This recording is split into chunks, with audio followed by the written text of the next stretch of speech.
السلام علیکم۔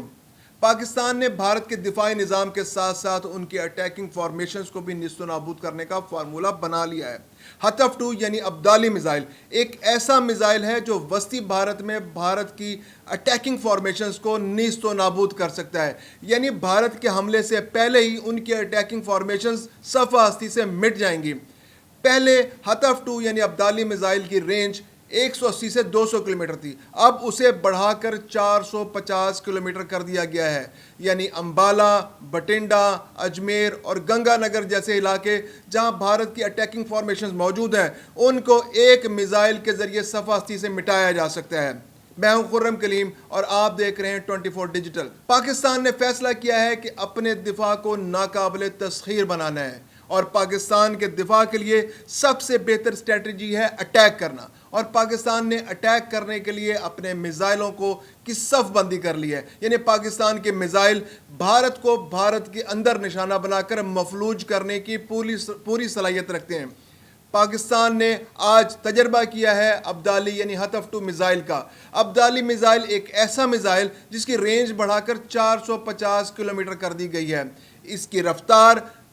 آواز کی رفتار سے 4 سے 5 گنا زیادہ ہے، یعنی کہ یہ میزائل 450 کلومیٹر کا فاصلہ 3 سے 4 سے 5 منٹ میں میکسیمم طے کر سکتا ہے۔ یہ وہ فاصلہ ہے کہ جہاں پر بھارت کی اٹیکنگ فارمیشنز موجود ہیں، یعنی گنگا نگر، یعنی بٹنڈا، امبالہ، یہاں پر بھارت کے وہ فارمیشنز موجود ہیں، وہ فوجیں موجود ہیں جو دفاع کے پیچھے اٹیکنگ فارمیشنز ہوتی ہیں، جو کچھ دنوں کے اندر بھارت کی سرحدوں پر پہنچ کر پاکستان پر حملہ کرنے کی صلاحیت رکھتی ہیں۔ تو سب سے بہترین اسٹریٹجی جو پاکستان نے کی ہے، تیار کی ہے، وہ یہ ہے کہ ان اٹیکنگ فارمیشنز کو ان کے اپنے علاقوں میں ہی انگیج رکھنا، یعنی کہ جب وہ نکلنے بھی نہ پائیں، اپنی چھاونیوں سے نکلنے بھی نہ پائیں، تو اسی وقت ان کو ان کی چھاونیوں کے اندر اٹیک کر کے ان کو مفلوج کر دیا جائے، اور اس دوران پاکستان کو ایک موقع ملے کہ وہ پہلے بھارت کی دفاعی فارمیشنز کو تسخیر کرے، اس کے بعد جو گیپ اس کو دفاع اور اٹیک کے درمیان ملے، اس کے درمیان اپنی بہتر اسٹریٹجی کے ذریعے بھارت کے اندر کچھ علاقوں کو اگر کیپچر کرنے کے مواقع ملے تو ان کو اس وقت کو بہتر سے بہتر انداز میں استعمال کر سکے۔ تو آج ابدالی 2 کا جو میزائل کا تجربہ کیا گیا ہے، یہ شارٹ رینج میزائل ہے، زمین سے زمین پر مار کرنے والا میزائل ہے، اس کی سائز بھی چھوٹا ہے، ایٹامک وار ہیڈز اور روایتی وار ہیڈز دونوں لے جانے کی صلاحیت رکھتا ہے، یعنی بھارت کو یہ میزائل، نصر میزائل کا تو خوف بھارت پر پہلے سے ہی حاوی تھا، پہلے سے ہی ان کی ٹانگیں کانپ رہی تھی، جس کی وجہ سے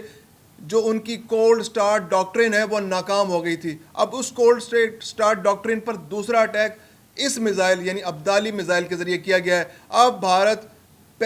کولڈ سٹارٹ ڈاکٹرن کے تحت بھارت نے اپنی دفاعی فارمیشنز کو پاکستان پر حملے کے لیے استعمال کرنا تھا، ان کا علاج تھا نصر میزائل، یعنی وہ سرحد کے قریب بھارت کی دفاعی فارمیشنز کو جو حملے کے بارے میں سوچ رہی تھیں ان کو سرحد پر انگیج کرتا۔ اس کے پیچھے بھارت کی اٹیکنگ فارمیشنز تھی، ان اٹیکنگ فارمیشنز کو انگیج کرنے کے لیے پاکستان نے ابدالی یعنی حطف 2 میزائل کی رینج کو بڑھا دیا ہے، اب وہ 150 سے 200 کلومیٹر سے بڑھ کر 450 کلومیٹر ہو گئی ہیں، یعنی بھارت کے اندر کوئی بھی آرمی کی موومنٹ ہوگی، اس موومنٹ کو اس میزائل کے ذریعے انگیج کیا جا سکتا ہے۔ روایتی وارہیڈز کی بات کریں تو یہ بہت بڑے وارہیڈز لے جانے کی صلاحیت نہیں رکھتا، لیکن اس کے باوجود یہ ایک ٹینکوں کی ایک بٹالین کو یا اے پی سیز کو یا فوجیوں کی ایک فارمیشن کو تباہ کرنے کے لیے کافی ہے، اور اگر چھوٹے ایٹامک وارہیڈز یعنی 1 کلو ٹن کا وارہیڈ اس کے ساتھ بھیج دیا جائے تو یہ پوری ایک فارمیشن کو، ٹینکوں کی ایک فارمیشن کو، ایک بٹالین کو، توپ خانے کو، فوجیوں کو، انفینٹری کو صفحہ ہستی سے مٹانے کے لیے کافی ہیں۔ تو پاکستان کی یہ جو ڈیولپمنٹ ہے آج، جو خاص طور پہ پاکستان نے اس کا تجربہ کیا ہے، یہ بہت اہمیت کا حامل ہے۔ بھارت اور پاکستان کے درمیان کشیدگی ابھی تک جاری ہے، ابھی تک غیر یقینی صورتحال ہے، دنیا بھر کی طرف سے بھارت پر یہ دباؤ ڈالا جا رہا ہے کہ بھارت اپنے رویے میں بہتری لائے اور پاکستان پر بے سروپا الزام لگانے کے بجائے پہلے معاملے کی تحقیقات کرے، پہلے دہشت گردوں کو گرفتار کرے، دہشت گرد پکڑے جائیں، تفتیش ہو، پھر پتہ چلے کہ کہاں سے دہشت گرد آئیں تو ان کے خلاف ضرور کارروائی کرے، اور اگر ان کو ثبوت ملتے ہیں تو پاکستان کو وہ ثبوت فراہم کرے اور پاکستان اس کے بعد کارروائی کرے گا۔ اور پاکستان تو پہلے ہی اس بات کی گارنٹی دے چکا ہے، بلکہ پیشکش کر چکا ہے کہ وہ اقوام متحدہ کی نگرانی میں ان معاملات کی بین الاقوامی سطح پر تفتیش کرانے کے لیے تیار ہے اور ہر ممکن تعاون کے لیے تیار ہے، بلکہ پاکستان نے تو جو پہلگام واقعہ ہے اس پر شدید رنج و غم کا اور افسوس کا اظہار کیا، اور پاکستان نے افسوس کا اظہار کیا کہ سویلینز کا مارا جانا پاکستان کو کسی طرح بھی پسند نہیں ہے۔ اس کے علاوہ یہ ایک ایسا واقعہ تھا کہ جس میں کشمیری عوام بھی غم و غصے کا اظہار کریں۔ آل پارٹیز حریت کانفرنس نے بھی اس پہ غم و غصے کا اظہار کیا اور مطالبہ کیا تھا کہ اس واقعے کے جو ذمہ دار ہیں ان کو کیفری کردار تک پہنچایا جائے۔ ایسے میں بھارت کا یہ رویہ یہ بالکل غیر فطری ہے اور غیر ضروری ہے۔ دوسری جانب امریکہ جو اس جنگ کو روکنے کے لیے کوشش کر رہا ہے، امریکہ کے اندر بھی پالیسی کے اندر تھوڑا سا اختلاف دیکھنے میں آ رہا ہے۔ ڈونلڈ ٹرمپ جو امریکہ کے صدر ہیں، اس کے علاوہ جو وہاں ان کے جو سیکیورٹی ادارے ہیں، ان کی پالیسی تو بڑی واضح ہے کہ وہ پاکستان اور بھارت کو پیشنس کا مظاہرہ، ٹالرنس کا مظاہرہ کرنے کہہ رہے ہیں، اور کہہ رہے ہیں کہ جنگ سے دور رہ جائے کیونکہ یہ جنگ اس خطے کے لیے بہت خطرناک ثابت ہوگی۔ لیکن بھارت کے داماد جے ڈی وینس کی زبان ایک علیحدہ کہانی بیان کر رہی ہے۔ جے ڈی وینس صاحب کہہ رہے ہیں، وہ بھارت کو شے دے رہے ہیں کہ وہ ابھی ریسٹرینٹ سے تو کام لے، کوئی ایسا حملہ نہ کرے کہ جس سے بہت بڑی جنگ پھیل جائے، لیکن وہ اشاروں کنایوں میں بھارت کو یہ میسیج دے رہے ہیں کہ وہ غیر روایتی انداز میں کچھ ایسا کام کرے کہ جو خطے میں جنگ نہ پھیلے لیکن اس کا رد عمل بھی سامنے آ جائے۔ تو یہ بھائی جان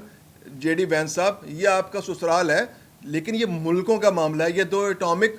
پاورز کی آپس کی جنگ کا معاملہ ہے۔ آپ اشارہ کنایوں میں امریکہ کی جانب سے جو ان کو شے دے رہے ہیں اپنے سسرال والوں کو خوش کرنے کے لیے، مودی صاحب کو خوش کرنے کے لیے، آپ جس دن بھارت نے یہ پہلگام کا ڈرامہ کیا اس دن بھی آپ اپنے بچوں کو گود میں اٹھا کر اپنی بیگم صاحبہ کو، انڈیا کے رہنے والی بیگم صاحبہ کو لے کر وہاں موجود تھے۔ تو اب یہ تاثر تقویت پکڑ رہا ہے کہ جے ڈی وینس صاحب بھی مودی صاحب کے اس منصوبے میں کسی نہ کسی طرح شامل ہیں۔ اگر شامل نہیں بھی ہیں تو وہ اس کو شے دے رہے ہیں۔ یعنی اگر آپ ان کو کہیں کہ انہوں نے کیا بیان دیا ہے، تو